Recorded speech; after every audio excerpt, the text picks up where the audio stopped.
ওরে আল্লাহ রে, মানুষ লেবু খাওয়া ছাড়া জান ভরে যাচ্ছে, আর এই ভাই লেবু নিয়ে বসে রয়েছে। কত? লেবু ভাই 15 টাকা পিস না। 15 টাকা পিস একটা? একটা 15 টাকা, খুব ভালো লেবু। এর রস ঈদের রোদের জন্য ভালো লাগে। একটা ফ্রি দেওয়া যায়? রমজান মাস উপলক্ষে দিতে হয় ভাই। আর রমজান মাসে উপলক্ষে একটা ফ্রি দিচ্ছি লেবু নেওয়া। না, এই লোকটা মন ভালো আছে।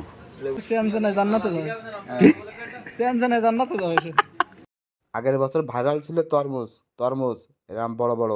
আর এবার রোজাই সে লেবু পাওয়া যাচ্ছে না তো। 4টে লেবু 125 টাকা। মাল পাইছি আজকে দোকানদার সহ।